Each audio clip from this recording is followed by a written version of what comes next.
बिस्मिल्लाहिर्रहमानिर्रहीम अस्सलाम वालेकुम। आप मेरा यूट्यूब चैनल देख रहे हैं। Welcome to my YouTube channel. आज मेरा सेशन 4 का लेक्चर नंबर 31 है। लेक्चर नंबर 31 के दो पार्ट्स होंगे। पहला पार्ट सभी पार्टिसिपेंट के लिए है।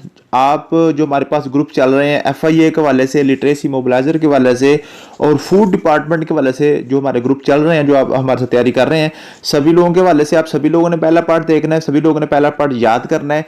और दूसरा पार्ट जो है वो खास तौर पे ASF के लिए है, जो है ना एयरपोर्ट सिक्योरिटी फोर्सेस का जो पेपर है 30 तारीख को, उनके वाले से है। तो पहला जो हमारा पार्ट है, पहले पार्ट में मैंने सारा जो जनरल हमारा पाकिस्तान एयरफोर्स है, पाकिस्तान के एयरपोर्ट्स वाला, पाकिस्तान के एयरलाइंस के वाले से ये सारी हमारी चीज़ें पढ़नी है। और दूसरे पार्ट में हम पढ़ेंगे इंशाल्लाह ताला पाकिस्तान जो ना एयरपोर्ट सिक्योरिटी फोर्स, ये जस्ट एयरफोर्स लिखा गया, यहाँ पे आना था पाकिस्तान की एयरपोर्ट सिक्योरिटी फोर्स। ठीक है जी, एयरपोर्ट सिक्योरिटी फोर्स यानी कि ASF का काम कब हुआ, ASF का जो एक्ट है 1975 वाला वो हम पढ़ेंगे, और उसके अलावा इनके सिक्योरिटी मेजर जो है ना वो हम पढ़ेंगे। ठीक है जी, तो पहला पार्ट जो है वो सभी ने देखना, दूसरा पार्ट सिर्फ ASF वालों के लिए, जो असिस्टेंट जो एयरपोर्ट सिक्योरिटी फोर्स के लिए असिस्टेंट डायरेक्टर यानी कि AD के लिए अप्लाई किया, या जिन्होंने इंस्पेक्टर के लिए या सब इंस्पेक्टर के लिए अप्लाई किया है, वो भी हमारे पास काफी बच्चे हैं।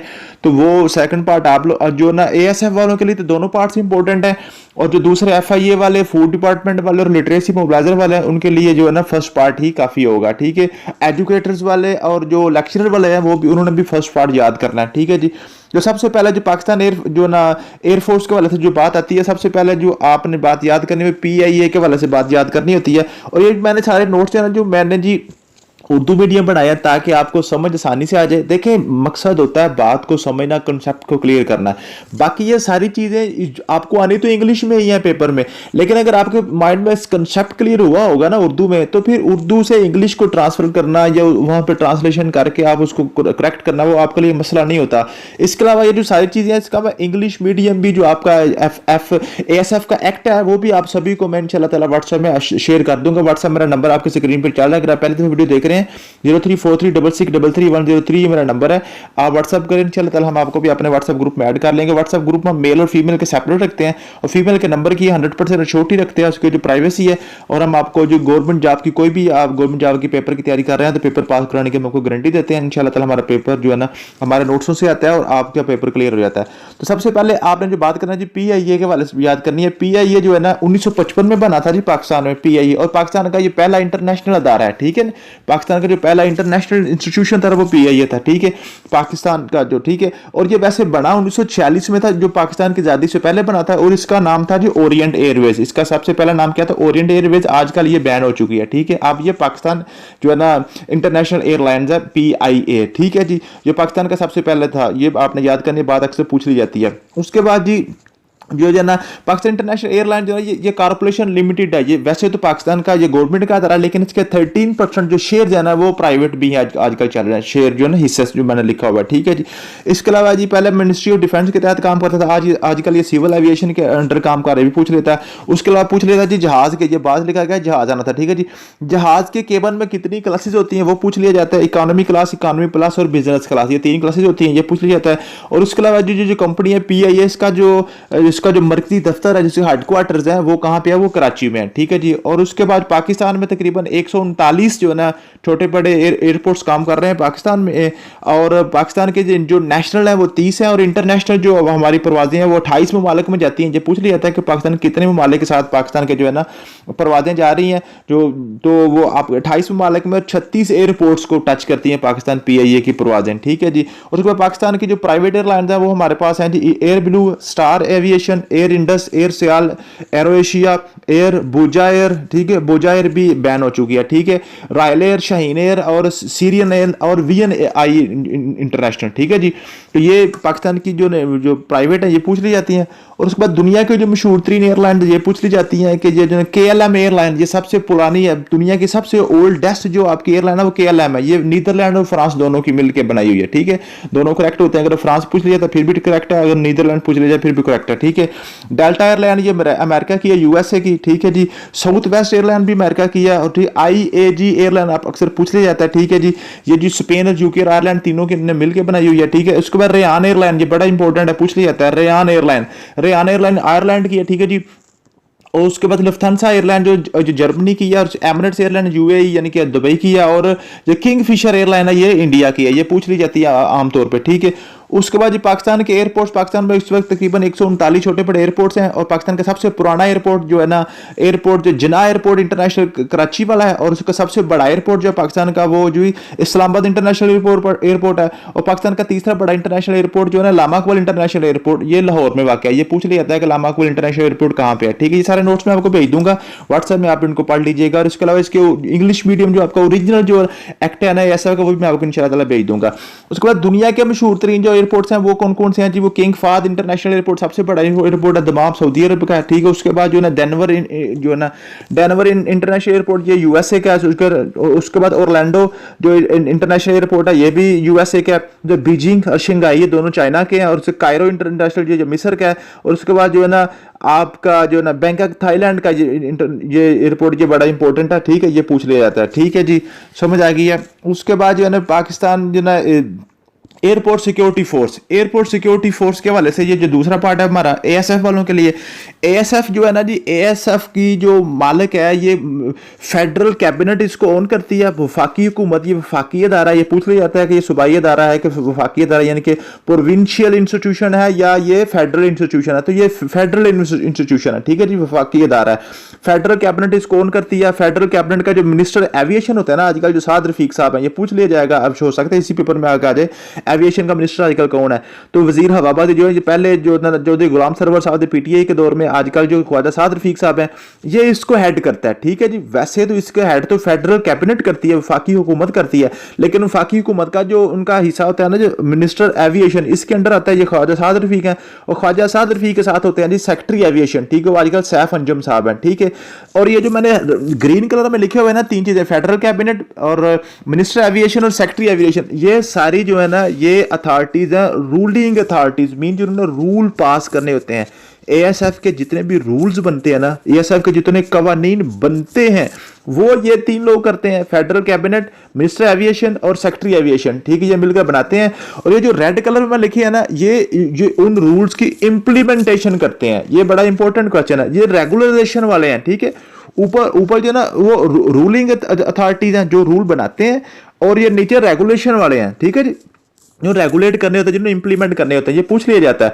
और उसके बाद जो है ना जी, जो एएसएफ का जो स्टाफ है ना उसका हेड जो होता है वो डायरेक्टर जनरल होता है। और ये कोई जो ना डायरेक्टर जनरल साहब जो है ना मेजर जनरल हाजिर सर्विस मेजर जनरल साहब होते हैं, आजकल जो मेजर जनरल अदनान आसिफ साहब हैं, ठीक है। ये पूछ लिया जाता है कि एएसएफ का जो इंचार्ज होता है वो कौन होता है, वो आपका डायरेक्टर जनरल, उसको डीजी कहते हैं, डीजी एएसएफ, ठीक है। और उसके बाद डीजी एएसएफ के नीचे लोअर स्टाफ होता है, ठीक है। और उसके बाद ये मैंने उर्दू में लिखा हुआ है, बिल्कुल आसान सा है। पाकिस्तान एविएशन डिवीजन का एक हिस्सा है जो एयरपोर्ट और जहाजों की हिफाजत का जो है ना जिम्मेदार होता है, ठीक है जी।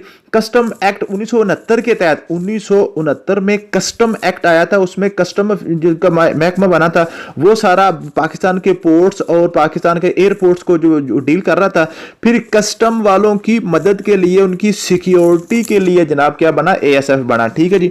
और एएसएफ जो है ना वो एएसएफ जो सिक्योरिटी फोर्स एक्ट 1975 में आया था, और इस एक्ट का जो नंबर था 77 था। और यहाँ पे जो नंबर है ना आमतौर पर रोमन में लिख देता है LXXV11, ठीक है। तो वो रोमन वाले जो गिनती है वो आपने याद कर लेनी है, ठीक है। L 50 को कहते हैं, X 10 को कहते हैं, ठीक है, V उसमें 5 को कहते हैं। तो वो जो ना LXXV11 लिख देता है, तो वो आपने उसमें परेशान नहीं होना, ठीक है। उसके बाद इस एक्ट के 5 चैप्टर हैं। ये एक्ट पूछ लेता है चैप्टर कितने हैं, 5 है, 45 इसके पेज हैं, ठीक है जी। पहला चैप्टर तारफी है, दूसरा चैप्टर जो है एएसएफ का आइन है, तीसरा चैप्टर जो है एएसएफ अफसरान की अथॉरिटी और फ्राइज है, चौथा चैप्टर इसका जो है एएसएफ अफसरान के जवाबत, और आखिरी चैप्टर जो है ना रूल्स के वाले, पावर रूल्स, पावर कैसे कैसे डेलीगेट होगी, ठीक है, और रूल्स कैसे बनेंगे, जो आखिरी चैप्टर है, ठीक है।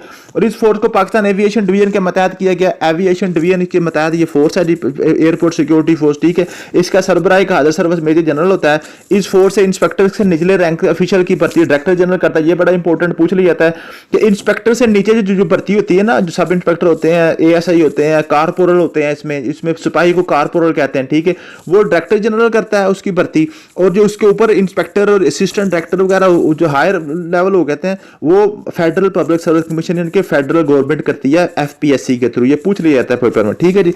उसके बाद ये जो ये जो हमारे पास है ना एएसएफ वाले जितने भी जवान है ना, एएसएफ के जितने भी इनके मुलाजमीन है, जो इनके अफसरान है या ऑफिशियल्स हैं, इनके ऊपर आर्मी एक्ट लागू होता है, दूसरा एक्ट लागू नहीं होता, ठीक है।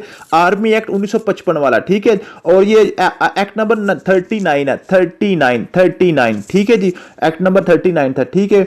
उसके बाद एयरपोर्ट पर मौजूद इंचार्ज की अथॉरिटी सिविल पुलिस के एसएचओ के बराबर होती है। ये बड़ा इंपॉर्टेंट है, पूछ लिया जाता है कि एयरपोर्ट सिक्योर जो एएसएफ का इंचार्ज होता है वो क्या होता है जी, वो एसएचओ के बराबर होते हैं, ठीक है। आर्मी एक्ट यहाँ पे जी ये कंफर्म कर लीजिएगा, मेरे ख्याल में 1952 आना था, मैंने 1955 मुझसे ना गलती से लिखा गया, मैं इसको कंफर्म करके आपको जितना करेक्ट करके भेजूंगा, ठीक है। ये 1952 है या 55 है, मेरे ख्याल में 52 आएगा, 1952 ठीक है जी। और उसके अलावा जो है ना, अगर कोई मुसाफिर के पास कोई गैर ममनुआ चीज जो है ना, ममनुआ चीज बरामद हो जाए तो एएसएफ एहलकार जो है ना वो चीज कस्टम अफसरान के हवाले करते हैं। इनका काम सिर्फ जो है ना, ये पूछ लिया जाता है अगर किसी जो है ना, जो मुसाफिर के पास कोई ममनुआ चीज़ निकल आए तो जो उसको उसने क्या करना है, जब्त करेगा, उसको पुलिस को देगा, किसको देगा, वो कस्टम वाले को हवाले करेगा, ठीक है।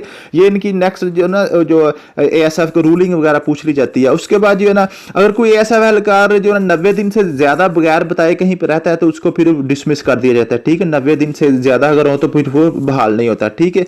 और उसके अलावा अगर एएसएफ किसी के जो है ना एहलकार को पकड़ना मकसूद हो, जो गिरफ्तार करना हो, तो फिर वो जो होता है जी, जो सिक्योरिटी इंचार्ज होता है, जो एएसएफ का जो इंचार्ज होता है, जो है ना एयरपोर्ट का इनका चार्ज होता है, वो मुतलका पुलिस को जो दरखास्त देता है कि जनाब फलां बंदा जो है ना वो हमारा भगोड़ा है, उसको पकड़ के लाएं, ठीक है। तो वो क्या करते हैं, मुतलका जो मजिस्ट्रेट होता है ना, वो वारंट गिरफ्तारी जारी करता है और वो उसको पकड़ लिया जाता है। पकड़ के ला के फिर पुलिस खुद अपने पास नहीं रख सकती, ना ही वो उसका वो एफआईआर दर्ज करती है, वो ला के एएसएफ के हवाले करती है और उसका कोर्ट मार्शल होता है, क्योंकि इनके ऊपर आर्मी एक्ट लगता है ना, ठीक है जी। और अगर वो उसको सजा वगैरह देनी हो या उसको कैद वगैरह करना हो तो फिर वो किसी आम जेल में भी रखा जा सकता है, ठीक है। ये पूछ लिया जाता है। उसके अलावा और क्वेश्चन पूछ लिए जाते हैं कि जो एएसएफ के एहलकार है ना, जो सिक्योरिटी कर रहे होते हैं एयरपोर्ट पे, उनको किसी मुसाफिर को गिरफ्तार करने के लिए किसी वारंट की जरूरत नहीं होती, ये भी पूछ लिया जाता है, ठीक है।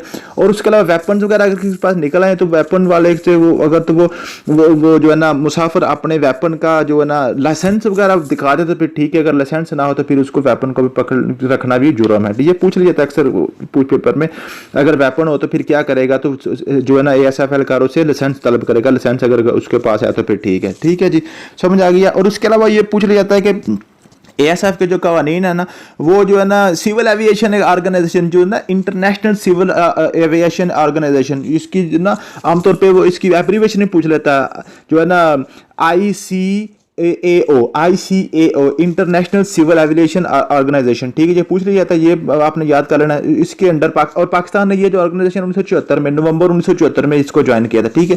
उसके बाद सिक्योरिटी प्लान जो है ना एएसएफ की जिम्मेदारियों में एंड्रोम आता है, aerodrome, air side, airport, air services, air side और एविएशन इंस्टॉलमेंट सारी आती हैं। इन सब का इन्होंने जो और ऑल ऑफिस तमाम दफ्तरों की इन्होंने हिफाजत करनी होती है। ये पूछ लिया जाता है कि एरोड्रोम क्या है, एयर साइड क्या है, एयरपोर्ट क्या है, एयर सर्विसेज क्या है। ये सारा मैं आपको लिखा हुआ सारा कंप्लीट करके आपको व्हाट्सएप में भेज दूंगा। उसके बाद सिक्योरिटी हालात पूछ लिए जाते हैं कि सिक्योरिटी हालात कौन कौन से होते हैं। ये जो सीसीटीवी होता है इसकी एब्रीवेशन पूछ लेता है, वो मिरर होता है, वो गाड़ी के नीचे से देखने के लिए मिरर लगाया होता है, ठीक है। पूछ लेता है कि गाड़ियों को चेक करने के लिए क्या करते हैं, मिरर चेक करते हैं, ठीक है। उसको वॉक थ्रू गेट होते हैं, उसमें स्कैनर होता है, बॉडी सर्चिंग होती है और वेपन होता है। यहाँ पे ये पूछ लिया जाता है कि कौन कौन से जो लोग हैं उनकी जो चेकिंग की इजाजत होती है एएसएफ को, तो एएसएफ को तमाम मुसाफिरों की चेकिंग की जरूरत होती है और हर बंदा जो भी एयरपोर्ट में आएगा उसकी चेकिंग उसकी वो कर सकता है। और उसके अलावा जो बॉडी सर्चिंग है ना, बॉडी सर्चिंग सिर्फ उन लोगों की कर सकता है जो जिनके ऊपर कुछ शक होता है। बाकी सभी मुसाफिरों की बॉडी चेकिंग नहीं होती। बाकी जैसे आपने देखा अमेरिका वगैरह में सभी की बॉडी चेकिंग होती है, अमेरिका सभी के जो है ना वो कपड़े वगैरह उतार के सारा कुछ चेक करते हैं। तो यहाँ पे जो सिर्फ जो है ना जो जिनके ऊपर शक होता है उनकी बॉडी चेकिंग होती है। बाकी सब की सिर्फ क्या होता है जी, वॉक थ्रू गेट से गुजरना सबके लिए जरूरी होता है और स्कैनर से गुजरना सबके लिए जरूरी होता है। बाकी बॉडी सर्चिंग किसी किसी होती है। उसको वेपन जो है ना, वेपन एयरपोर्ट जो ना एयरपोर्ट सिक्योरिटी फोर्स का हर एहलकार अपने पास रख सकता है, जो भी उनको जो अपने रूल्स के मुताबिक हर किसी के पास जो है ना वेपन होता है।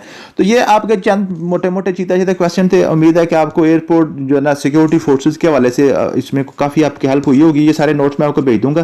थैंक यू सो मच, मिलते हैं नेक्स्ट वीडियो में। अल्लाह हाफिज़।